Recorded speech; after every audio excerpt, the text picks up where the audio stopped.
already. So yeah, I think we're good now. So always with these things, just take whatever I'm saying, let it kind of resonate if it resonates, but don't let your mind turn it into something that you need to get right. So that's really the point of these guided meditations slash inquiries. This is an invitation for us all to go into our own experience, but there's no right experience that we're looking for, right? So this is what the mind often does when somebody is doing some pointing. The mind can feel like it's not getting it, and all of that is okay. All of that is part of it. Just feel the frustration, just notice how the thoughts are trying to grab onto something, and just be aware of that. Just see that, oh, okay, that's what my mind is doing here. It's trying to turn this into a task, something to get right, because that's how our minds are working throughout the rest of the day. That's how we've all been conditioned kind of growing up, is that you have to know things. You have to get things right. It's wrong to not know. It's part of the reasons why we're so afraid of letting go from the mind, of letting go of knowing. Because if you think of like education systems and all of that, it's all about, oh, if you get it wrong, that's bad. You're not a good human being. So yeah, just be aware that we all have that conditioning in us, and part of the process is just seeing it play out as it does, and that there's nothing wrong with that, but that you don't need to get caught up in that. So yeah, the inquiries, meditations, it's always just also everybody's maybe at a little bit of a different space. So I'll be sharing different pointers, just intuitively what comes up for me. And if it lands, let it, let it kind of drive you deeper into experience. And if it doesn't, just kind of allow yourself to see what does come up. So really the key thing is it's all just about allowance. It's not about it's about allowance and just seeing what's happening in your mind, what's happening in your experience. You can't get this wrong. So yeah, just feel that relief. All right, so let's take a moment now to just come into this experience here. So for me, I often find a nice entry point is maybe to just take a deeper breath than we have maybe taken the entire day. Just allow the breath to sink a little bit deeper into the body.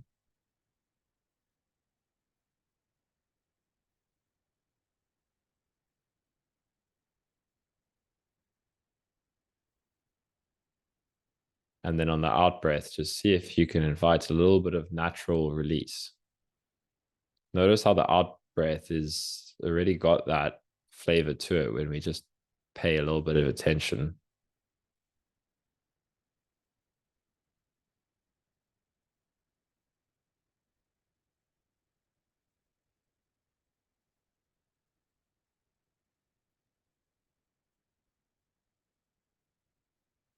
Maybe feel the in breath a little bit lower in your body, down in the belly or the abdomen. Just invite your attention to rest there a little bit.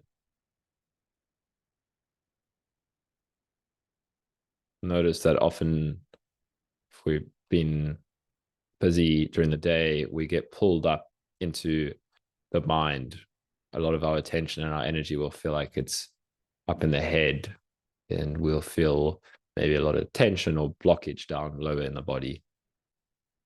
So the nice thing about this just very natural observance of the breath is that we can use it as an invitation to kind of bring our awareness down a little bit into the lower areas of the body.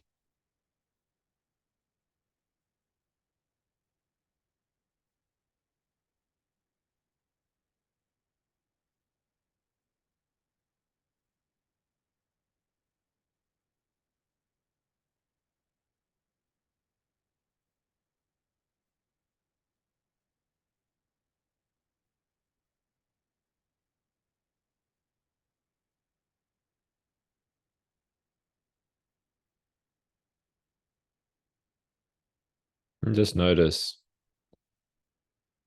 as the breath naturally happens, that on each exhale, maybe the body can just relax a little bit. You're not forcing anything, but it's an invitation.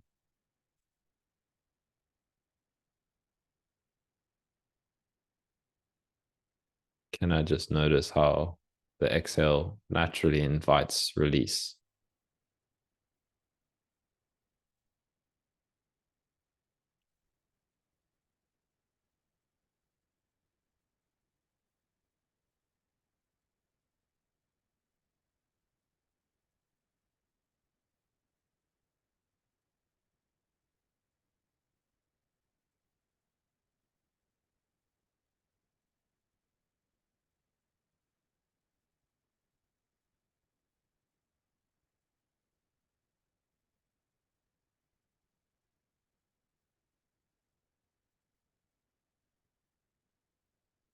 And if at any point you notice that the mind is getting quite busy, or that attention is getting lost in thoughts or stories or analysis, just step one is just notice that. Notice that that is what's happening. And see that you don't actually need to turn that into a problem. So what usually happens is we just carry on in the mind by noticing our thoughts and then feeling like we shouldn't be having these thoughts and that we're getting this wrong. So just start by seeing that, hey, there's thoughts, there's mental activity. And actually, I'm actually aware that I'm thinking. Maybe you weren't aware, but that's what this is about. It's an invitation to pay a little bit more attention to our internal experience.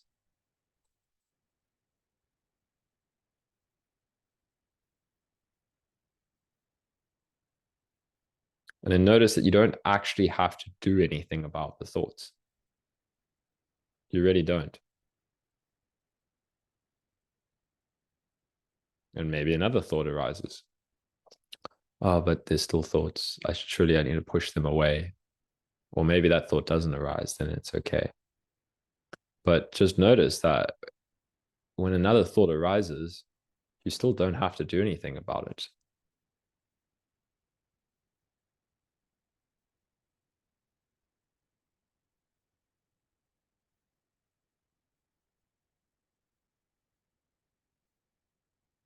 It's like a wonderful invitation to yourself to say that I don't need to control this.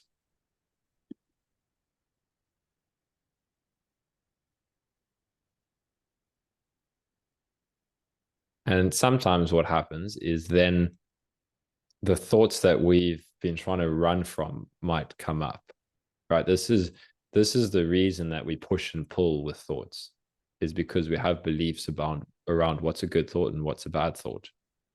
And whatever, maybe there's a time and a space for that. But here now, that really doesn't matter. So notice how the mind might try to kind of keep the mental games going by producing thoughts saying like, oh no, but if you really stop trying to control your thoughts, then you're going to have this bad thought, or then you're going to go down this uncomfortable pathway. Or it might feel like, oh no, the meditation is not going well. Whatever. That doesn't always happen, but it can. That's often what's stopping us from just letting go of the need to control thoughts, is it's a little bit of repressed fear around thoughts that we've believed shouldn't be there. So again, we just see that that is another thought.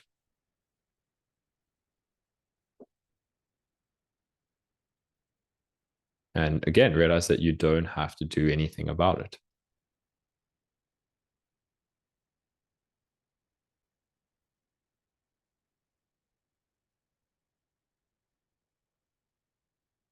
And if thoughts are not bothering you, then that's great. Then you can just kind of rest attention more in the body sensations.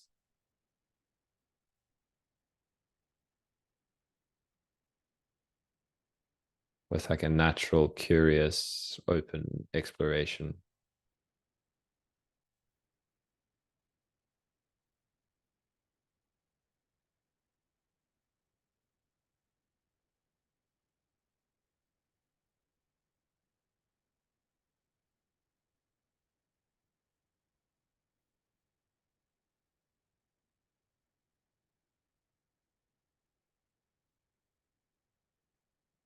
And notice that whatever you find, whether you find a thought when you open up your attention to be free, or you find some tense sensations that you've maybe been kind of struggling with all day, just notice that whatever you find is correct. That's it. And then notice if your mind wants to disagree with that, and notice that that's okay too.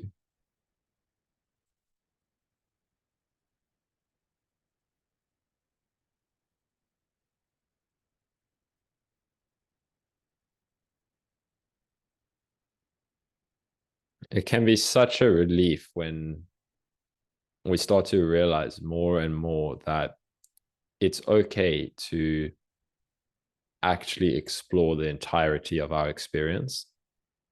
One of the traps we fall into with the mind is always trying to look away from something, whether that's a thought, physical sensation, an emotional kind of tone, a mood. There's so many little beliefs saying, okay, if I'm going to meditate, I need to go in this direction to create this kind of an experience so that I don't experience that. Or this like bigger conditioning that we've all been sucked into of, oh, okay, I need to, you know, I need to be this kind of a human that feels these kinds of things. And some of the biggest reliefs can be the more and more we start to realize that the entirety of your experience right now, as it is okay to be explored. There's no boundary that you need to put in place of don't go here, don't go there.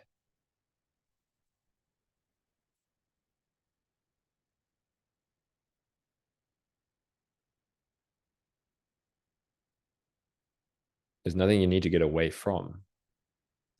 That sure, there might be things that feel uncomfortable at first, but again, a lot of that, all of that is conditioning. It's belief. It's momentum. And that's what all of this sitting and feeling and allowing is about, is, wow, if I sit with that and I don't actively resist it, the mind resistance can come up. That's okay. Again, you're not in control of that. But if I don't actively resist this, what's actually the problem?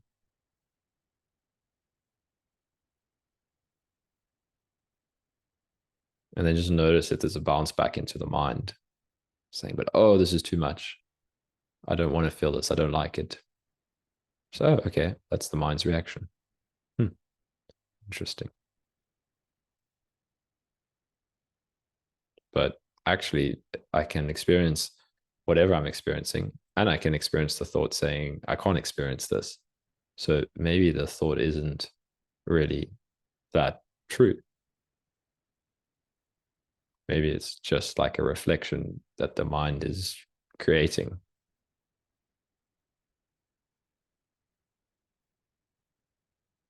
So just invite yourself to drop all labels. There's no sensation that is better or worse. It can feel like that, but this is the fun bit, right? We're getting curious here. What would it be if I dropped all labels, saying good, bad, nice, not nice, comfortable, uncomfortable?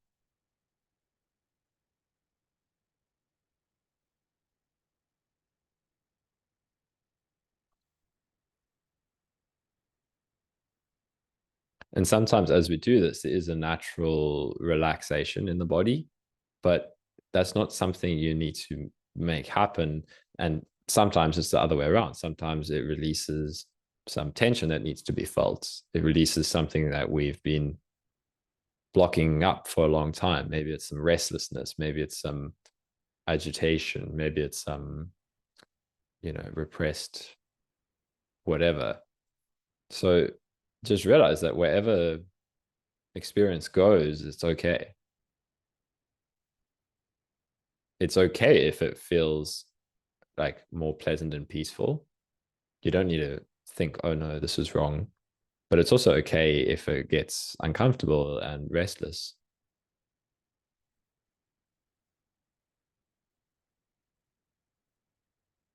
There is really only what you're experiencing.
And maybe one orientation that you can explore is release. So again, this is just like a curious inquiry. It's not a right or wrong. Just remember that. But it can be curious. What does it mean to continuously release the need for control, release the need to hold on, right? As we start to just open up this space of allowance, we can often become aware of how much tension we were actively holding. And we can just release naturally, right? It's just like, what if there's nothing I need to do? And then we see that we were actively doing. And again, if this seems weird, it's natural. It's quite foreign for the mind to rest back into not doing. So then we can just be aware of doing trying to happen, right? So the mind trying to create. It's like what's the space that's here before I try to notice the space that's here, right? It's like what's here before I need to do anything, before I need to orient to experience in any way at all. What's the space that my mind is, that thoughts are appearing in? And notice that the mind will, depends on where we are, but it's very common for the mind to make a lot of chatter about this. What space is this? Is it this? Is it that? It's like that's okay. But it's an invitation, it's an inquiry.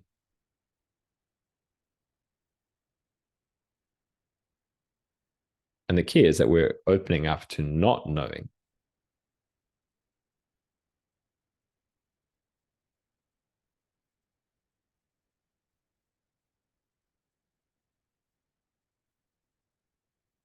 And that is often tied to fear or resistance. So that's okay too.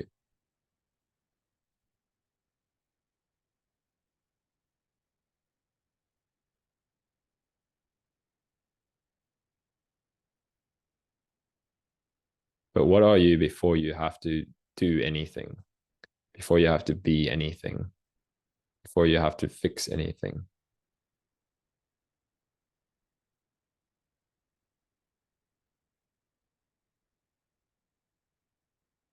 and realize again, there's no thought answer. There can be thoughts, but you're not looking for a thought answer.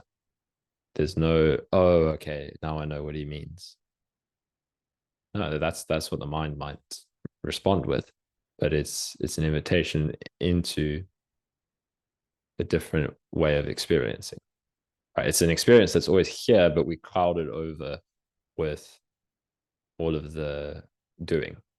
Right? But it's where is all the doing stemming from? Where does a thought come from?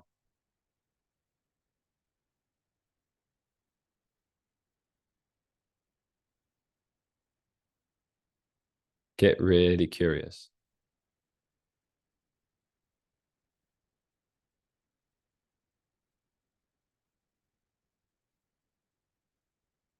And it might produce more thoughts, and that's fine. But the more we inquire like this, where does a thought come from?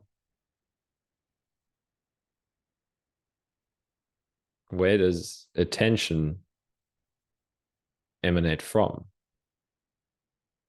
It's like a way to explore experience. What is the source of attention that feels like me?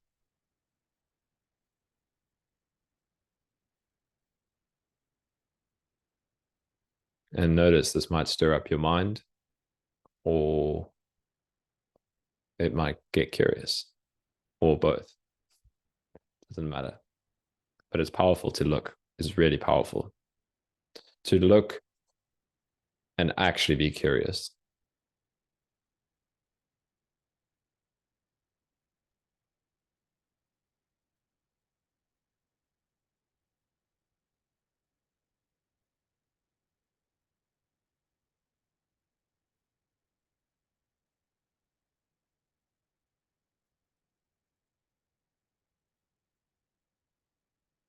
What if right now, just for a little bit, there was no need for any narrative?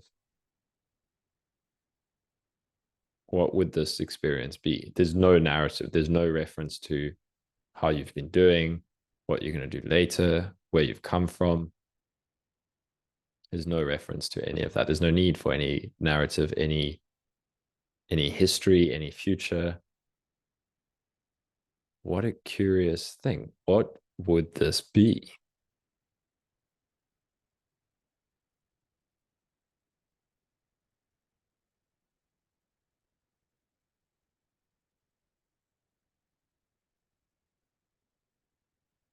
What are you?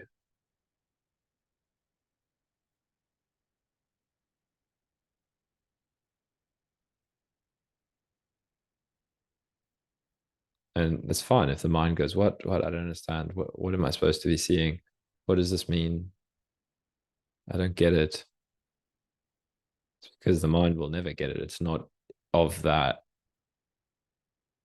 experience level. It's what that's coming out of, right? So the more that we allow space for, that's why allowance is so helpful, to just allow the mind to settle with no need to control the thoughts. Then the more that we drop in these inquiries, we can just settle back into this kind of, you can call it like pure experience, experience before thought. But the thought is made up of the same thing, right? It's just we get caught up in the content. It's like water, and the water forms all these letters and images, and we're so caught up in what the content is that we've forgotten that it's actually just water, right? So that might be confusing still, but just know that even if the mind is very busy, if we just allow it and we drop in these inquiries and we really get curious, we can start to experience what is a thought made out of.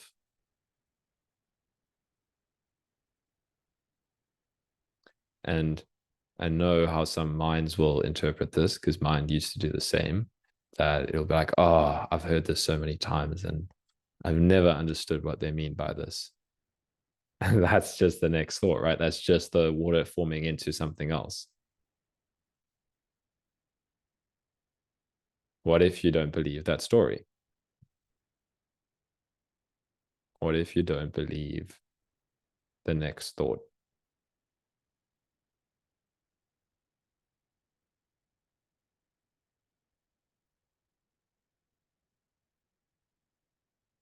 See, often what's stopping us from going deeper is this fear of discomfort, this fear of not knowing.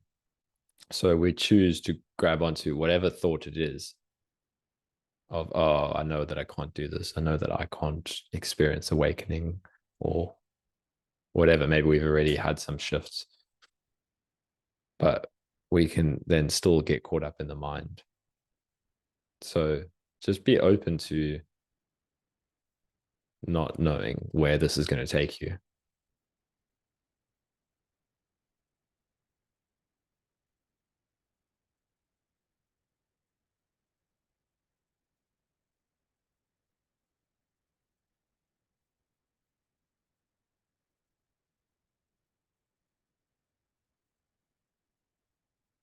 Be open to not knowing what will happen if you truly allow every single experience, especially the ones you're afraid of. Just acknowledge that, wow, I don't know, and I'm afraid, and that's okay. It's okay to be afraid. That's one of the biggest things that gets us stuck is believing that we shouldn't feel that fear. But that's often what's keeping us on one level of experiencing, is that when we really say, okay, I'm finally, oh, I don't know what's going to happen, but I'll just keep allowing. And also be gentle with yourself, right? You're not perfect. You can't be perfect. You'll never be perfect. And that's such a relief. So you can invite some allowance, and then you can see how you pull back, right? How the mind is like, okay, this is enough. Thank you very much. And then you're like, oh, okay, look at that. I'm just a human. But the willingness to be honest with yourself and be like, I really want to go deeper. I don't know how to go deeper. I don't know how to get past my mind that's continuously tripping me up. But that willingness, that's what drives this, right? That willingness to be like, I don't know, but I'm willing, right? And sometimes I'm afraid. Sometimes I pull back, and that's okay, but I'm willing. And this is what starts to open things up. And open things up at will. It will bring all these kinds of experiences, and you might feel, whoa, what is going on now? This is more than I bargained for. And it is, it's more than the mind bargained for, but it's what you want.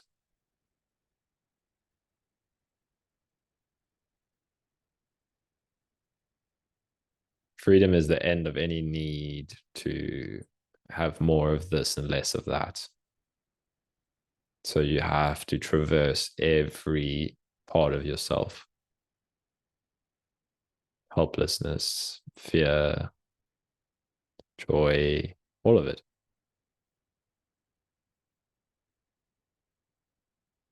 Don't you want to know all of experience?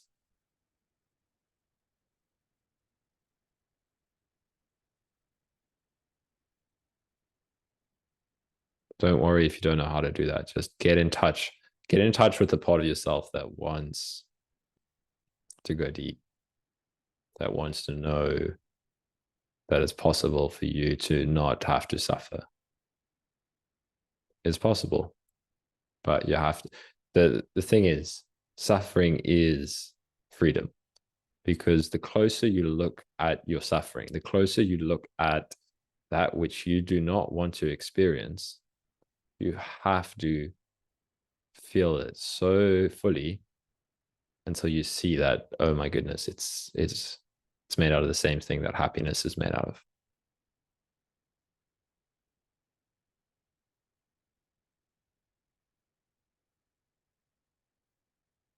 and that you'll only know that from continually being willing to experience.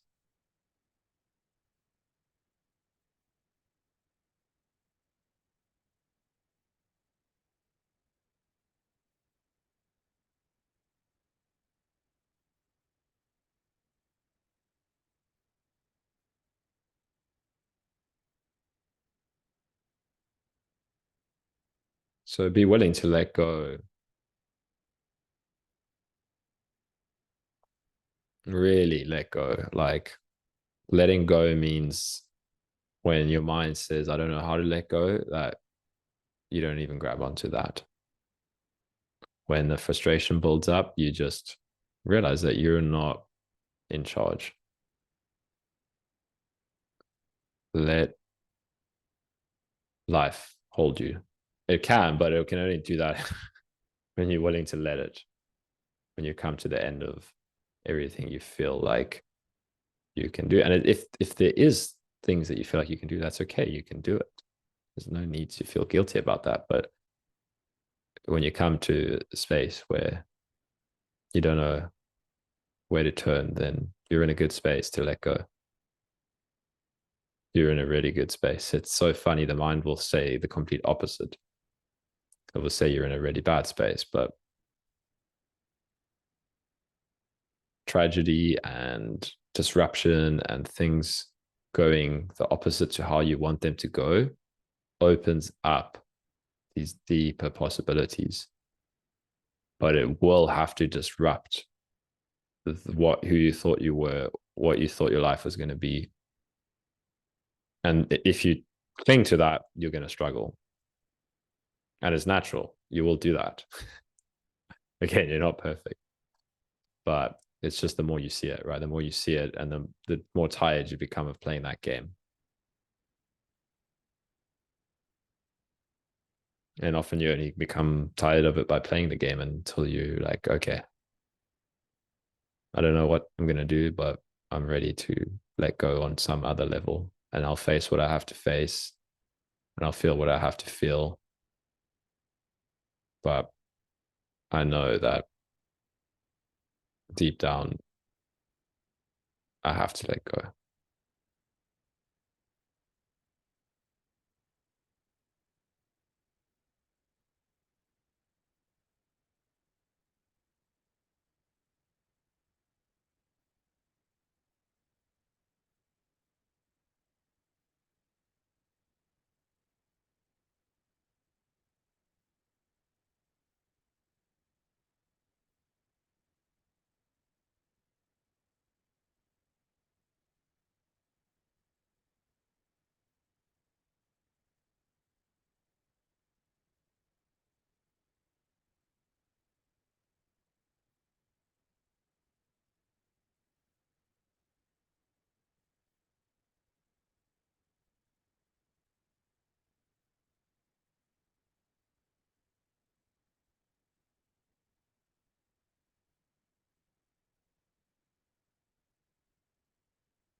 Alrighty.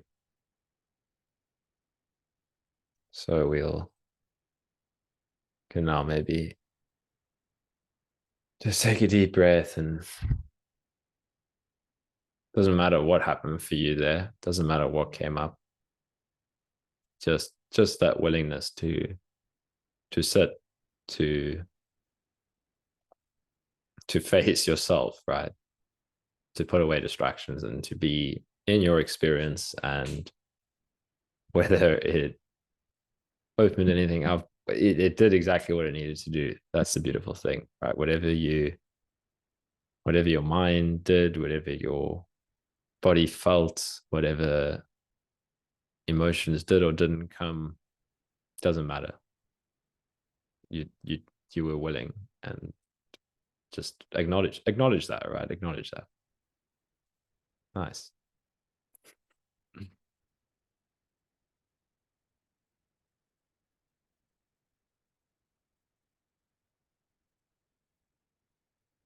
Maybe even just allow yourself to move the body a bit if that feels natural.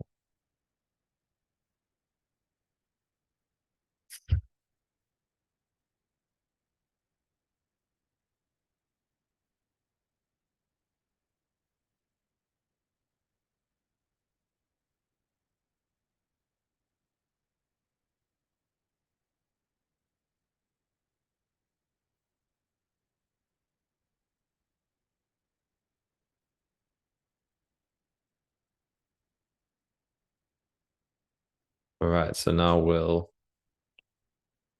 have some time for discussion or sharing or questions. Anything is welcome, but nothing is expected.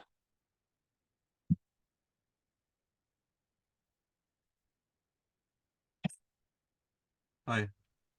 Hey Don, how's it going? Yeah, I'm fine, thank you. How are you? Yeah, I'm good, thanks, man. Nice.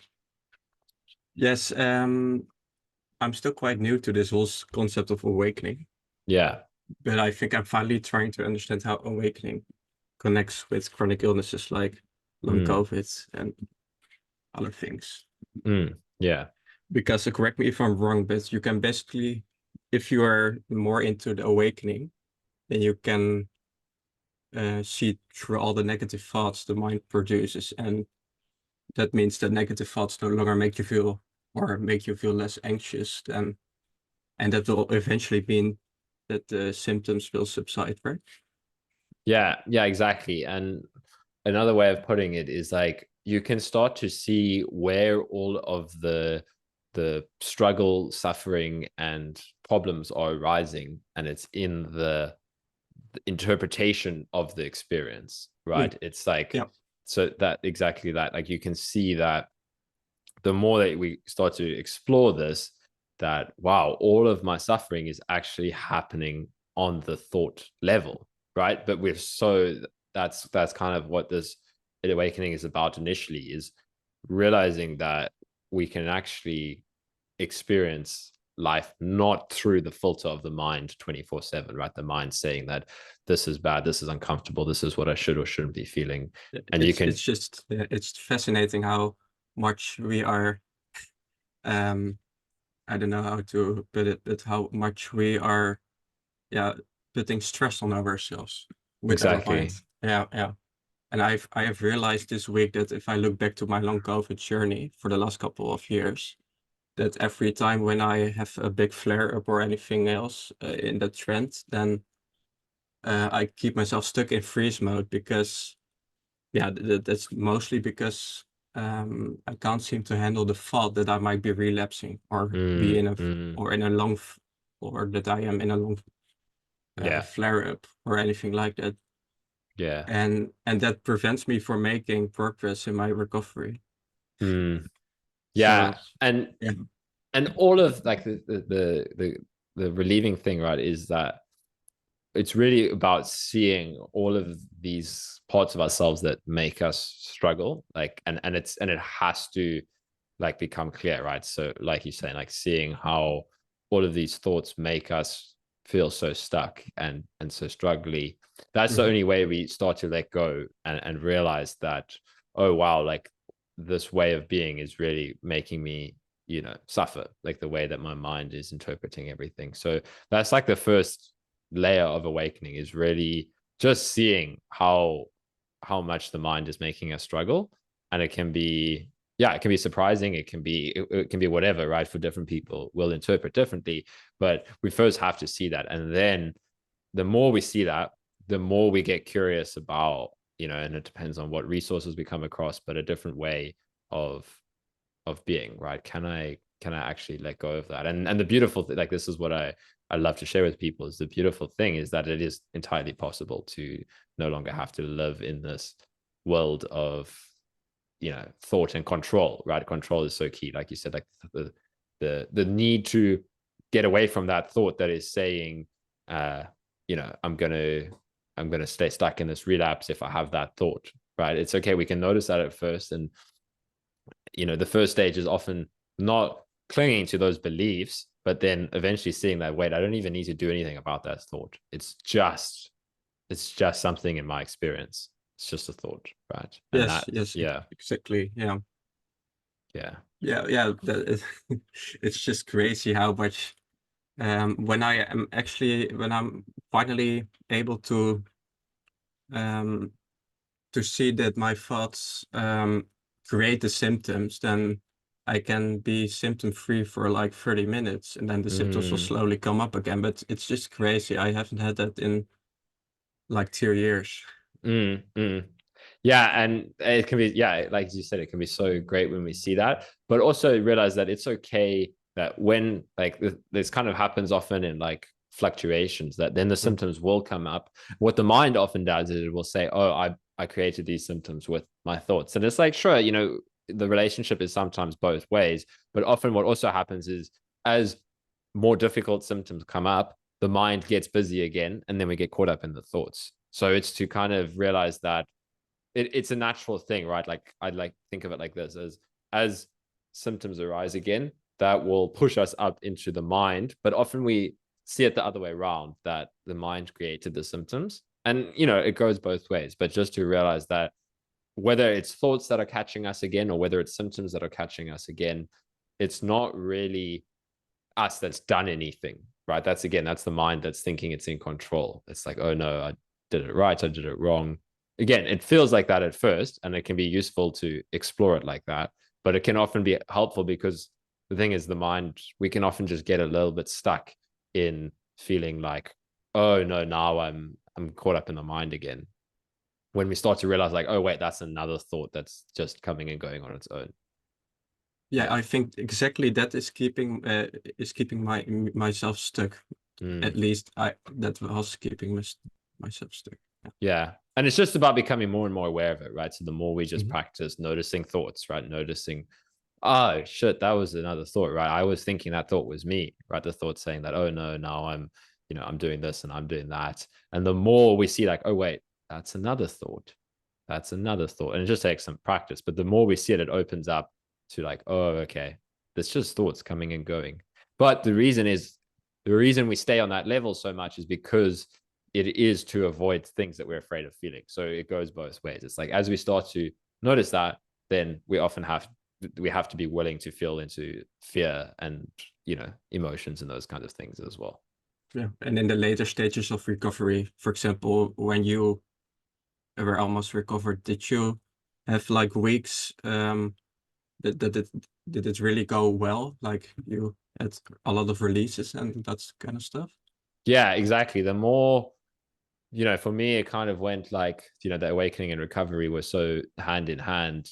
Specifically looking back, maybe at the time it felt more like just recovery, but it was the more I just allowed myself to sit more and allow myself to feel more and Mm. experience the ups and the downs, then it just stopped, yeah, playing out in those cycles where you could do more and then you're not afraid of the fear anymore. So the fear can just come and go, as opposed in the past, we'll keep it like, it'll be coming up and then we'll be fighting it, and then it'll be coming up and then we'll be fighting it. And then it triggers a nervous system and all these kinds of things where, yeah, it's like you said, like the more that release happens, and it happens differently for different people, but the more we're willing to, okay, I'm willing to try things that I don't know how they're going to play out, and at the same time, when things do come up a lot, I'm willing to allow myself to feel into what I'm afraid to feel. And then S- that kind of works together.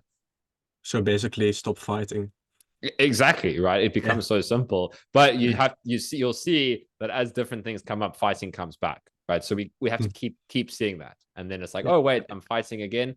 Why? Okay, let me actually, and that's why we have to kind of have these spaces without distraction, so we can see what am I distracting myself from, like meditation or anything like that. Yeah, It's great.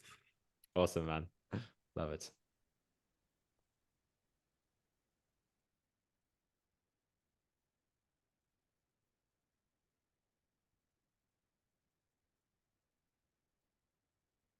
Alrighty, anybody else want to share anything or ask anything, you're welcome to. Anything. It doesn't have to be related to this or that. Anything that just comes up.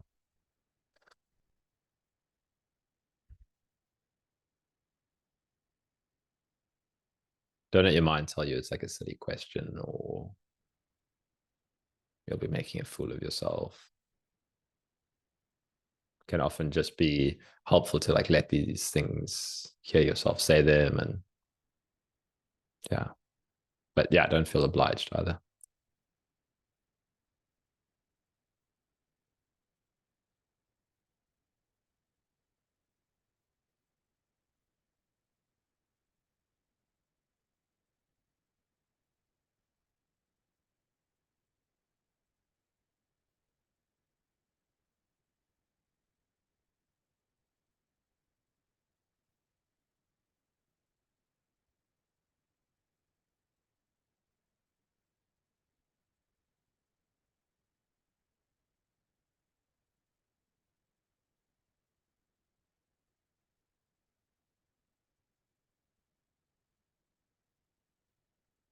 Yo, Julian. I felt like you had something to say, man. I was gonna be like, if someone doesn't say anything, I'm gonna ask Julian to say something.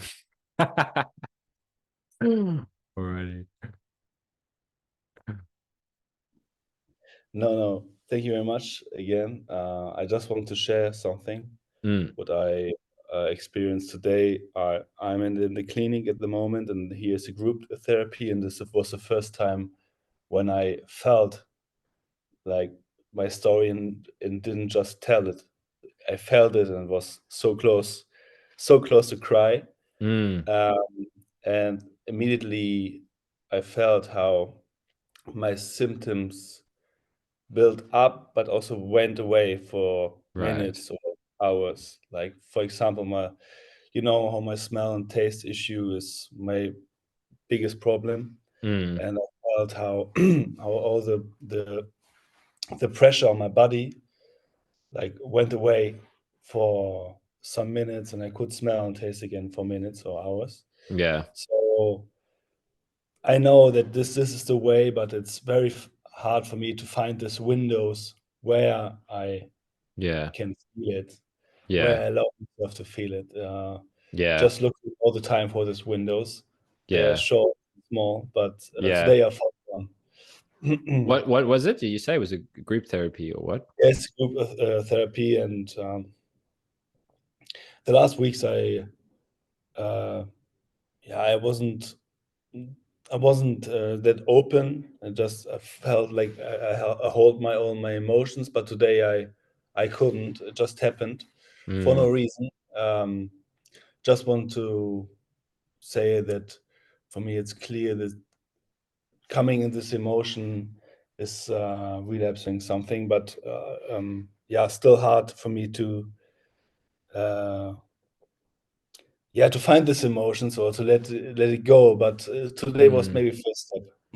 Yeah, exactly. It's like you said, I like how you said it, like the more we just kind of expose ourselves to, we don't know what's going to work and what's going to bring things up, but it's just like an opening, like you said, like, okay, opening to, sharing. And that can be really powerful. Like, yeah, like a group kind of thing where you're opening up, it can kind of get us in touch with something, speaking about it, maybe that we wouldn't feel just like sitting with it ourselves. So yeah, just exploring different things can be really Yeah. helpful. Just we don't know exactly what's going to bring something up, but the more you just kind of, yeah, you trust your intuition over your doubts, right? So maybe there's a part of you that's like, yeah, I think I should do this. And the mind's like, oh no, but I don't know what it's going to bring up. I don't know if it's going to work. It's like the more that we learn to go with that first feeling of like, okay, but I don't know. It might work, it might not work. That's where these kind of things open up. So yeah, exactly. Like that can just be a starting point, but that's the right direction. It feels like, yeah. Thank you. Love it, man. Nice. Good on you.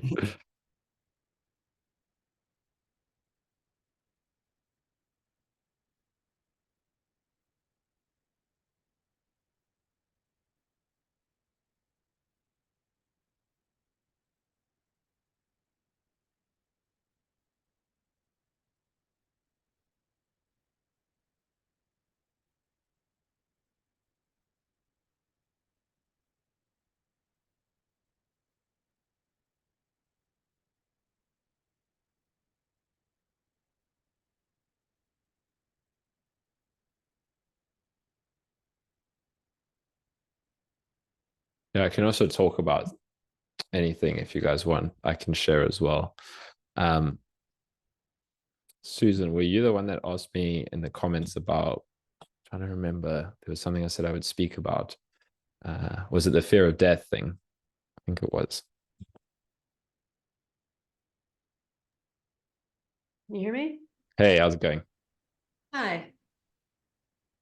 Good. How Cool. are you? Yeah, good, good. Yeah, it's funny. That's very clairvoyant. I was just thinking that. So I thought, oh, maybe I'm supposed to, and then you said it. It's crazy, these connections that happen. I'm like, Yeah. yeah. Yeah, that was me. That was I was just reflecting on that and sort of what, yeah, specific around what was coming up around that, because I think I can't remember what I told you, but there was just been body symptoms, nothing, you could say.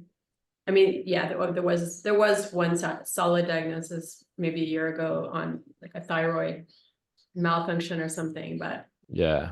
this was like, yeah, bigger or something, and just weird body symptoms showing up all over the place. But I've been really using it recently in the last couple months or so to go much deeper with it, Yeah. and to really face whatever the fears are that are coming up in the mind, because I feel like that's actually deepening is for me. It's no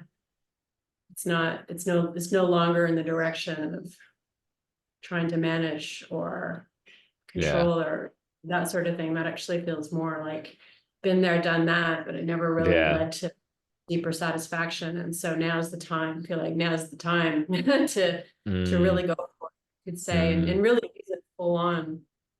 As part of the awakening. And not to go into that too much, but the question that came up for me was really around, and I hesitate a bit about talking about it because it can feel a bit, I don't know, almost like this concern of triggering or something like that, but it really has been one, like, in sincerity, it has come up more than once for me around facing the fear of death. And almost like, because I was watching like a video or something by David Hawking, and he said he faced it. He said, I faced it, and I walked through that door, and it was just amazing. It was amazing what was on the other side. And he said, and he was alive. By the way, I know he's it's not like, Good to clarify that. But he had this amazing, beautiful experience. But he said it really was like a leap of faith. Like it wasn't like, no, it's not like you can know it's coming. You really have to dive. When that presents itself, you really have to dive. And honestly, I feel like I've had moments where I was almost presented with this opportunity to take a dive, and there was still this little part of the mind that was hesitating. And I've honestly never heard anyone talk on YouTube say, oh yeah, this is this is what it was. Like, this is, I've been there. I know, I remember that moment, or whatever it was. So that was my question for you. Exactly. Now I remember, your comment was, about that, talking about what that experience is like. And these are just the things that come to mind for me, that I think it plays out differently for different people. Like, I think for some people, maybe it's this like massive kind of, all at once experience, like this massive letting go. But I think also that can put expectations in our mind of how it needs to play out for us, where it often is this kind of, exactly, that's how it felt for me so many times, was this kind of touching in and then noticing the mind like kind of pull back, and touching in and pull back. And then it's just this kind of, for me, the fear just dissipates. But like, I think it plays out differently for different people, but I can just speak from my experience of that. There's many experiences that I heard people talk about in like this big, culmination of like, and then I let go into the other side.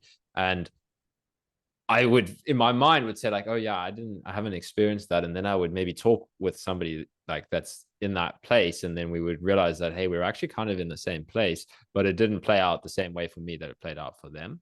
So I would say that all that really matters is that willingness to keep, yeah, like that's kind of what I was pointing to a little bit, is like that's exactly how it tends to go from my experience, is that touching in, and you just keep on getting more and more willing, right? You just keep on seeing that the pulling back is like, okay, it's not really necessary. So I really like the idea of just, because here's the thing, the mind wants to turn it into this like thing that is then too big for it to do in the moment, right? The mind wants to be like, oh yeah, okay, but I have to do this huge letting go and I just can't quite do that. Whereas if we can just say like, each time that experience comes up, can I just let go a little bit more, right? Can I just stay in that unknown a little bit more, just for like, you know, it doesn't have to be so analytical, but just a way to think about it is, can I like stay with that for like 5% longer? Or it doesn't even have to be in time, but just can I go 5% experientially deeper into that fear? And because yeah, that's like often what happens with the mind, is it like turns it into this thing that it has these big expectations, and then it will be like, and yeah, I'm not capable of that because it needs to be this huge thing. And I think those experiences can happen, right? And maybe at some point something just blips, but it does play out so differently for so many different people. I've also heard people that just be like, oh yeah, at one point it was just so clear that there was nothing left there. So sometimes the really dramatic stories is the ones like the mind likes to hear, but at the same time that comes with the cost of the mind trying to replicate it, you know. So I think, and also everybody's going to talk about the experience in different ways as well. So yeah, those are the things that come to mind for me on that. Does that resonate at all? Yeah. I was just realizing when you were sharing, there's something definitely happens where the fear rises up really quickly, and the mind, it's like a reflex jump into the thoughts. Yeah. And it's something just like anything. It's like something about catching that in the moment and just being and allowing it. And I think it's just this, to me, it's just like, okay, this is just like, it's almost like a new training ground. Yeah, exactly. Like, all right, this is what it is, and not, don't push it away. I like what you say about expectations. Like, yeah, it's going to be some, like having some idea before and what it's supposed to be, when we really don't know, right? Yeah. So, and it will never ever be like anybody else's experience. Like that's so key. I was speaking with somebody yesterday.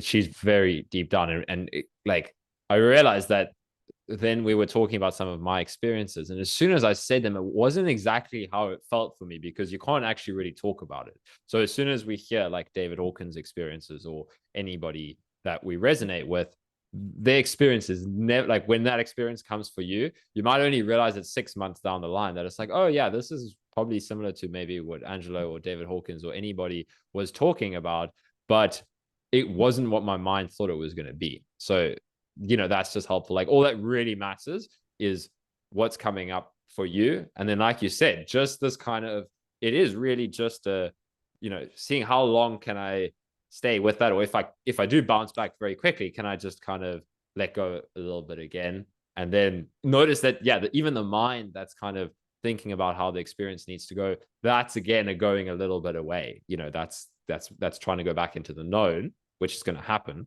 But it's like, the unknown is not knowing what if you're gonna have the right experience, if you're gonna, there is none of that really. There's just experience as it's happening for you, and it's always the right experience, to be honest. thank you. Cool. Amazing. But the other thing I think to say on the fear of death is, it is like, that's what all fear comes down to, specifically when it's related to all of these physical symptoms. Like once we can have let go on it, like the mind can turn it into all of these different stories about like, this is my problem, but once we really keep on touching into that fear of like that fear that you're kind of talking about, you realize like that's what it's all about. It's So I would agree with that. Like, I remember how you said in the comment that David Hawkins said, like, that's what's driving everything. And I would agree with that personally. But it might feel differently to different people. But the more that we get in touch with that flavor and willing to feel it into it, the more we realize that all of these problems I was having was because I was afraid of like no longer existing, really, at like the deepest level. But the beautiful thing is, like, the more we explore that, we realize like that experience is freedom, right? No need to, like, yeah, you realize that you don't actually need to, because that's the feeling of being apart, right? You don't need to actually be apart from anything. Like, that's what's separating us. But it is very feels very intense to the mind initially. So yeah.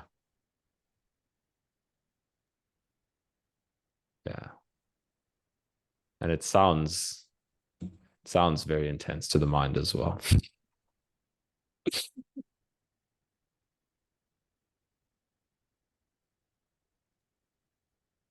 Can I ask a question about this? Go for it.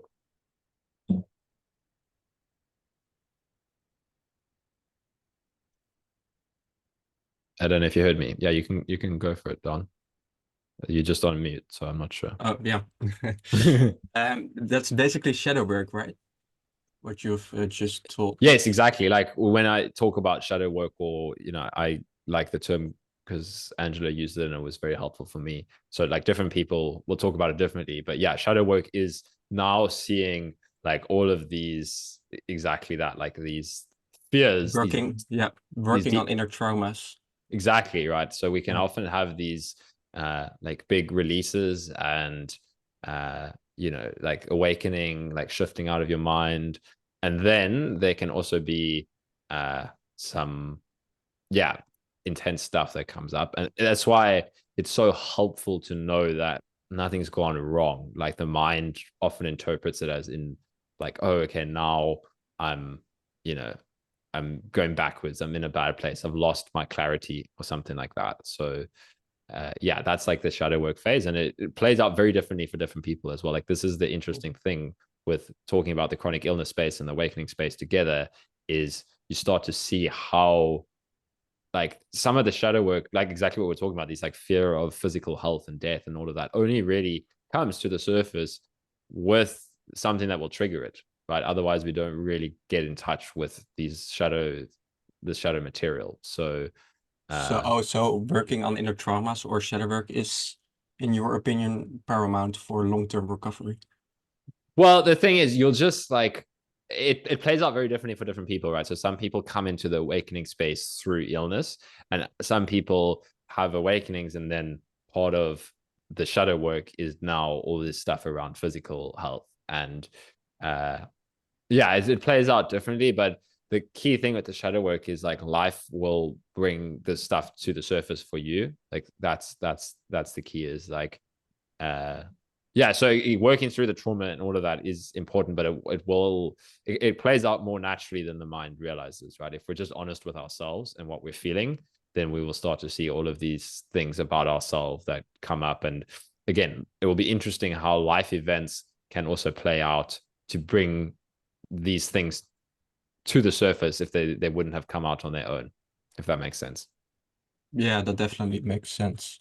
Yeah, the other day I made a chart with, on the left side, my negative thoughts, and I just laid them all down, and on the other side, the consequences of these thoughts. Like, I can't give an example right now, but yeah, it was really confronting, to be honest. I like that. That's a good approach, because yeah, Angelo's actually spoken about this, and I really liked it. Is like, we've got so many competing agendas inside, right? There's but when we really write down what is the cost of continuously going down this, you know, this path. So it's like similar to what you were saying, you know, it's like writing down the negative thoughts, and then what is the consequence of that? Like, we can really make it clear that, oh, okay, at first we might get pulled into those thoughts, but it's a really good technique to write it out. It's like, what is the cost of believing this, right? What is the cost? Yeah. And it's, yeah, I've just I have it in front of me, but for example, I laid down one mental thought I had was, am I ever going to get better? And the consequences of that is that it makes me lose hope for recovery. And it just stresses me out and catastrophizing. Yeah, exactly. And when you can start to become clear on this in yourself, like you said, it can be quite confronting at first, but the more clear we become on that, the more easy it is to just release the thoughts. Like, because again, the reason we're afraid of the thought is what it triggers in us, because we're not being clear on what is all the kind of hidden things behind this thought. So writing that down and exploring this like that can be really powerful, so that next time the thought comes up, it's like, okay, well, I've already explored this and I know that this thought doesn't, serve me. So then at the same time, it can be there or it can not be there, but I don't need to cling on to it and I don't need to fight with it, if that makes sense. Yeah, definitely. Yeah. Yeah. So I like that. That's a good approach. And you can do that with so many different things, right? Anything that's, feels like a challenge or whatever, to just explore what's behind this. Again, like what are the consequences of this, and also maybe what are the hidden beliefs behind this. When something is triggering us, there'll be a belief on a belief on a belief often, and often these things will just kind of release on their own through being willing to feel. But it's another approach that can be helpful, is like writing this kind of stuff out and exploring what's around it. Can be a really cool approach. Yep. Nice. Thanks for sharing that. Hey Kyle, yeah, just wanted to build on that, like existential fear, and for me, like the pain body is always catches me off guard when like the pain moves to a different part of the body, Right. and like my natural belief is like, oh, this something physical wrong here, and then once I kind of can really like feel the pain and then kind of get to the underlying belief, it's amazing how it can disappear, but also how difficult it is. Even though it's like I see the cycle repeating, it's still really tough to kind of have that endurance to really persevere through it. Yeah, but that's so helpful, because the clearer we become, like seeing that, then the easier it is to become aware of what's playing out the next time it happens. It's like, the more we, like you said, like that's a common one, I think, is that the mind finds we find a new hidden belief through seeing how suddenly, okay, I was comfortable with this, but now the symptoms of the pain is playing out in this way, and now, oh wow, there's a belief of like, oh, this is a problem because of that, and that trigger, that's always the clue, right? It's like, oh, why, what's getting triggered here. But what's so helpful is that then we're aware of that, and being like that, the different way to orient towards the trigger, as opposed to like, oh no, something must have gone wrong, to being like, no, every time I see a trigger, that means I'm heading in the right direction. So even if the mind is saying like, yeah, it's difficult, this keeps happening, it's like, cool, that's fine, but it is the right thing that's happening, right? Every time we see that trigger, and we're like, oh, like I saw you watched Angelo's documentary as well, and Alma used to say that each little hidden belief becomes like you finding like a little gem. It's like at first it's not right, it's like a triggering or whatever, and then you everyone is like finding a little, like you're mining, and it's like, oh, there's another belief, and it feels so, again, it's got two sides to it, right? At first it's triggering, and then afterwards it's like, oh, okay, that was another hidden belief. So yeah, I mean, it's going in the right direction, sounds like. Yeah, right on. And yeah, I think I'm not there yet where I can see it as like an opportunity, at least physically. Maybe emotionally I can kind of be like, oh, okay, I feel this trigger, but this is an opportunity for me to access the belief. But in the body, it's just so intense, the physical sensations, that it's not there yet. But I gather with time it sort of gets maybe easier or more natural for me.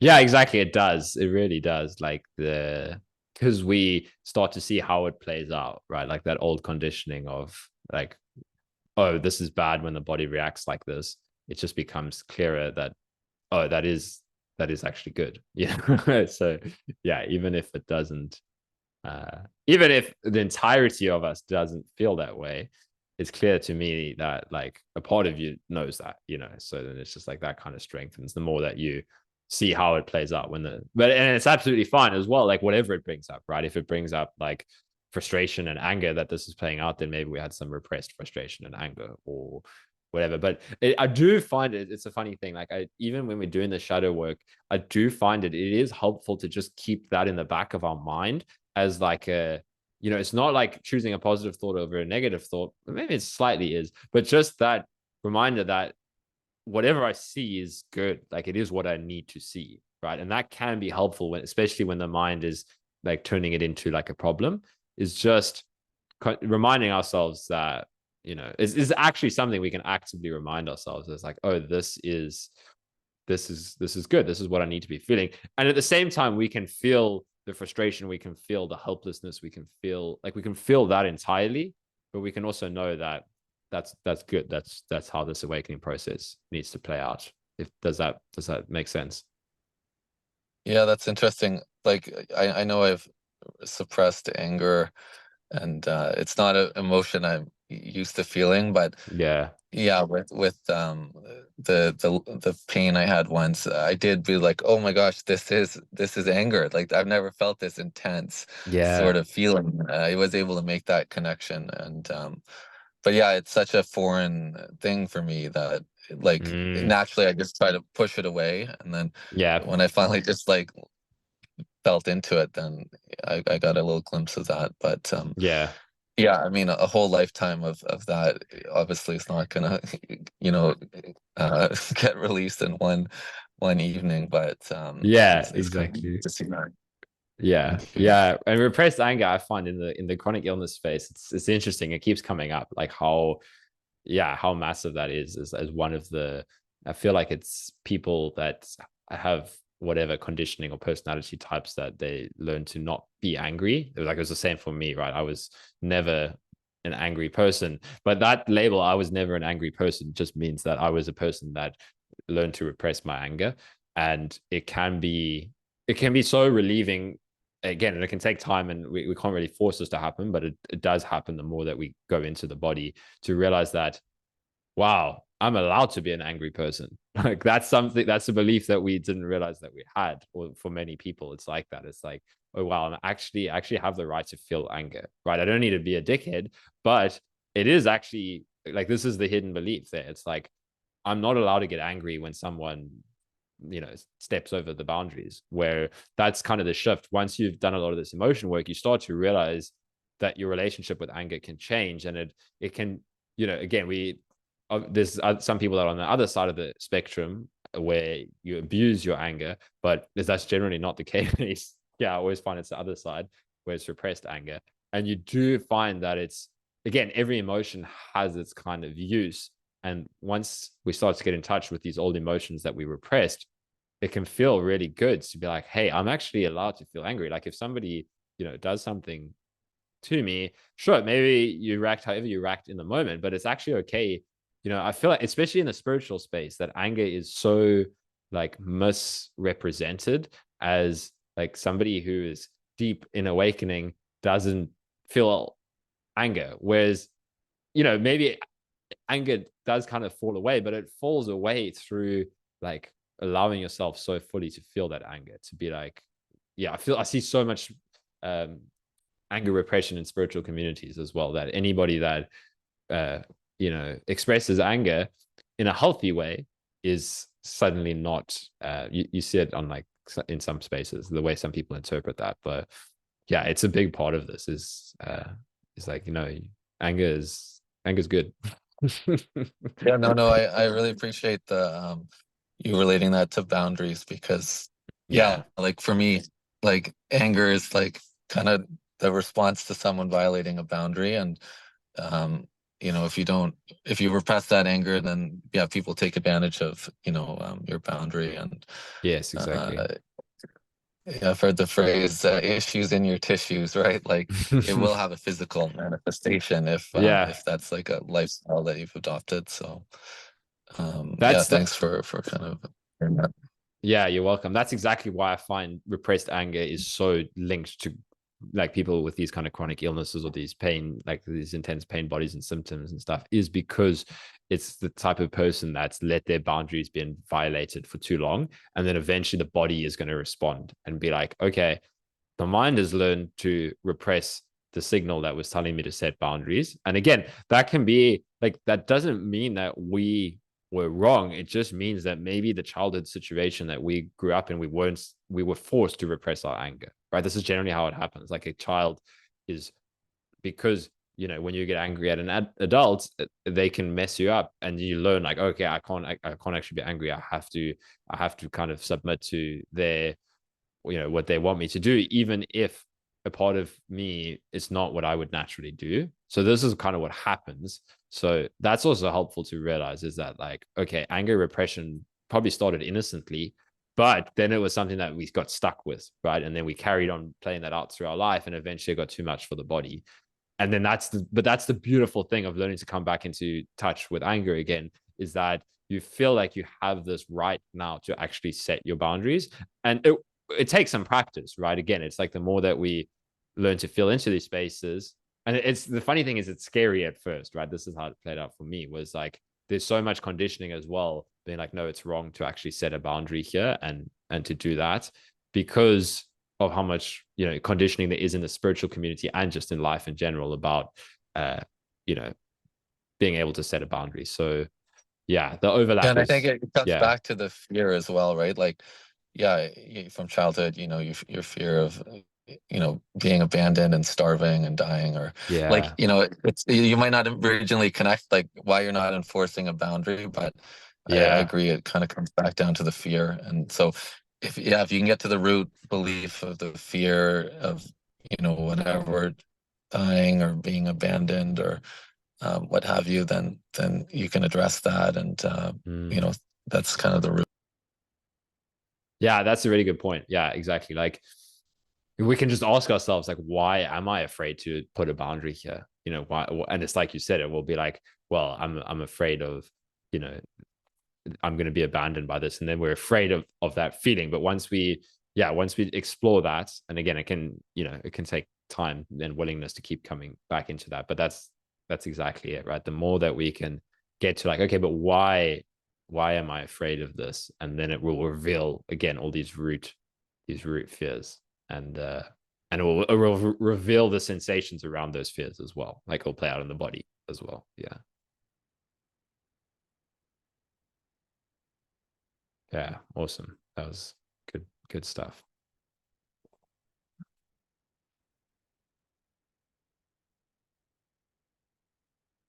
Alrighty. Yeah, we're almost at what time do we start hoppers for? Yeah, almost an hour and a half. So we can naturally close off soon. But if anybody, has any last things, there's a couple minutes if you want to.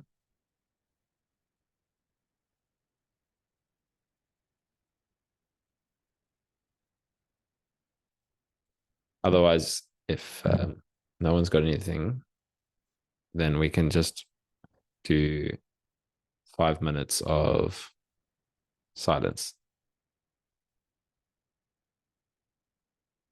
Let's do that. I feel like it's nice to end off with some silence. I'll just set a 5-minute timer on my phone.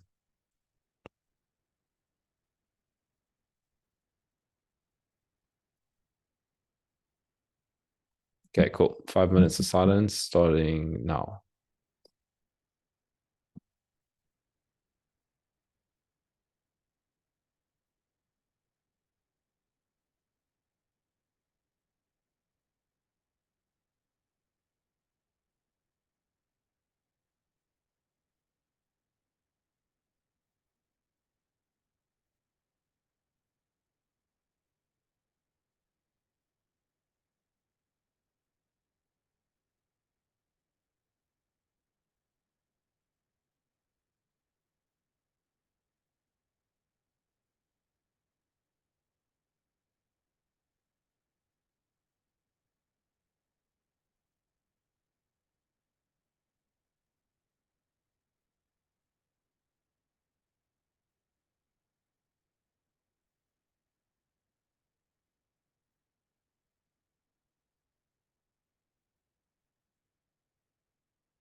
Alrighty, that's 5 minutes.